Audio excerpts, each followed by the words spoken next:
Welcome to Fordwich, the smallest town in Britain.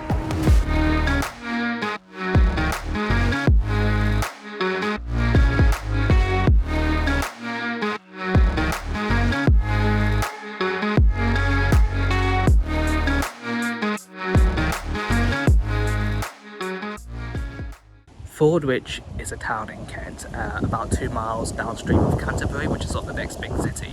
It has a population of 381, which is incredibly tiny according to a lot of census, so it might have even gone down since then.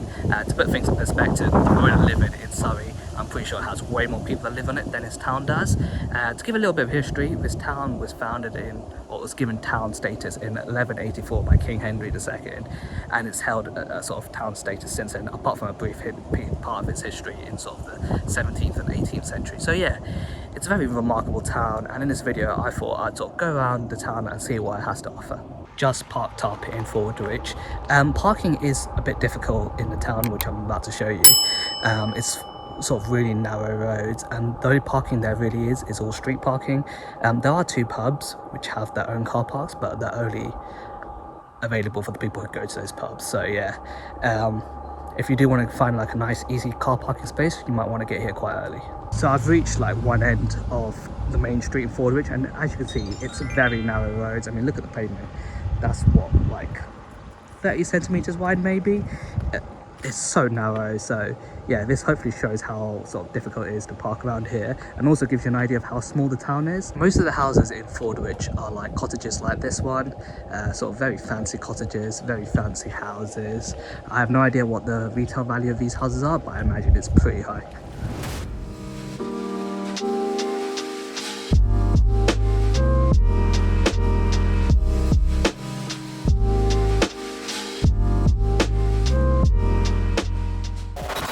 In front of me I have Watergate House, which is one of the most famous cottages slash houses in the whole of Fordwich. I mean, there's only a few dozen houses here, so it's not that hard to be the most famous.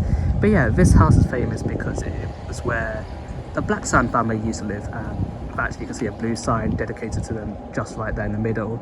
And yeah, they were a couple who became sort of pioneers and explorers of Australia in the 1700s. Given the small nature of this town, you can probably imagine there isn't a whole amount to see. There's only like 2 or 3 real attractions, one of which is the historic church behind me. It's not actually used as a church anymore, but you can go inside and visit, and that's what I'm about to do.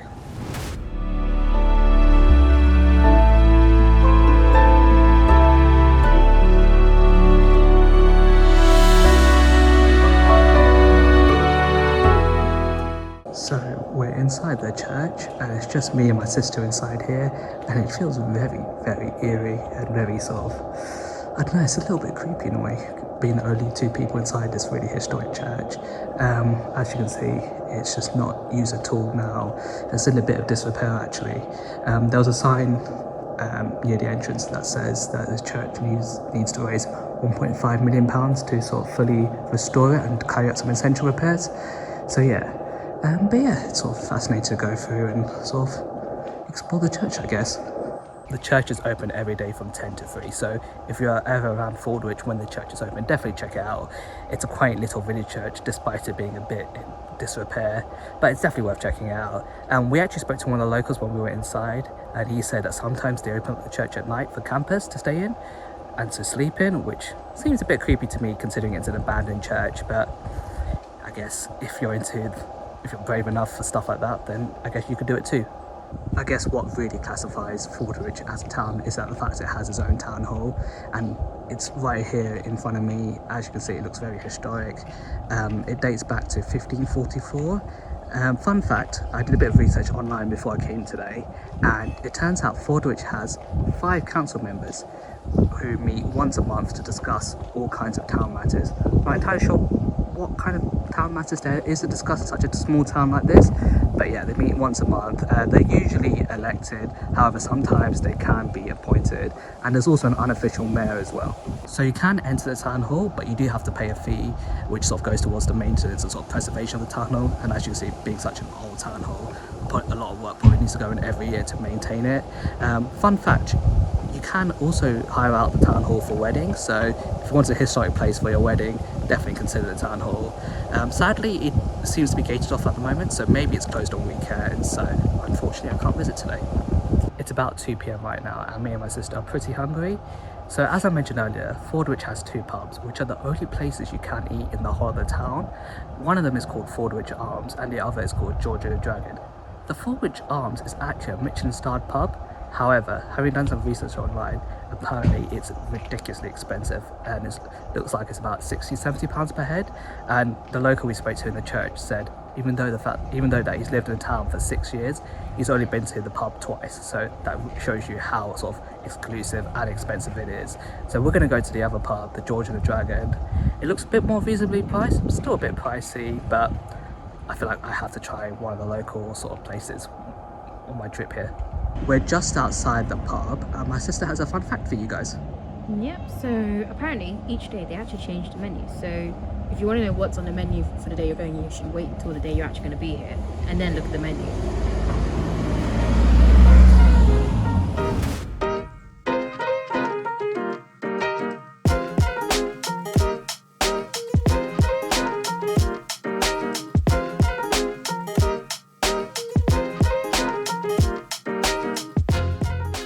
Just came out of the pub. I got myself a steak burger, my sister got herself the chicken and chorizo pie. They both were decent, nothing special I guess, but yeah, it's definitely worth visiting the pub, and I would definitely recommend this pub over Fordwich House, purely in terms of price. And also seems a bit more family orientated, and they have like a massive beer garden as well, so if the weather is nice like it is today, then definitely it's worth stopping by for lunch. Outside the pub is this little bridge, which is sort of the gateway into Fordwich town, and that bridge goes over the River Stour, which is sort of a shallow, greeny, sort of narrow river. You are able to fish in this river, and there's a few people fishing sort of to the left of this cliff I guess, and then in the distance there's like a footpath that sort of leads down during the side of the river, and that's what I'm about to do now. So I'm on the path right now, and it actually doubles up as a cycle path as well.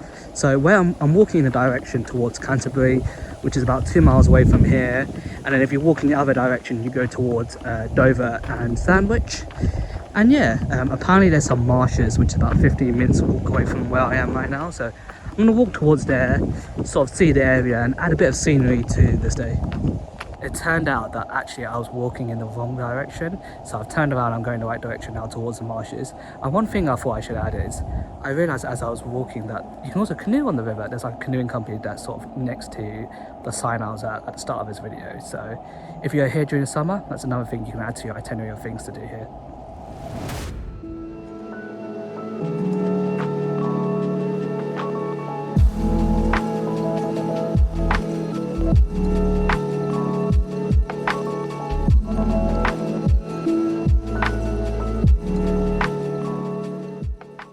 Those were the marshes. I flew my drone over the marshes because I thought that would give you sort of a better view of it. And yeah, like I said, if you want to add a bit of scenery to your visit to Fordwich, definitely go for a walk along the marshes. It's definitely worth it, especially when the weather is so beautiful like it is today. We're just walking back into Fordwich, and one thing we've noticed here and in other parts of Fordwich is that there's loads of wild blackberries. Now initially me and my sister thought they were a bit poisonous and a bit, I don't know, a bit sketchy, so we didn't want to pick at and try it, but we've seen a whole bunch of locals picking at them and eating them, so maybe they're safe to eat. We're still not going to risk it, but if you guys are familiar with wild berries, then please let us know whether this is safe or not. So yeah guys, I think I've done pretty much everything there is to do within Fordwich and the surrounding area, and hopefully I've showcased that in this video to you. It is a small town, but you can make it into a day trip, especially if you go for like a walk in the surrounding countryside. And also the city of Canterbury is nearby, so you can maybe visit the cathedral and make it into a whole big day trip.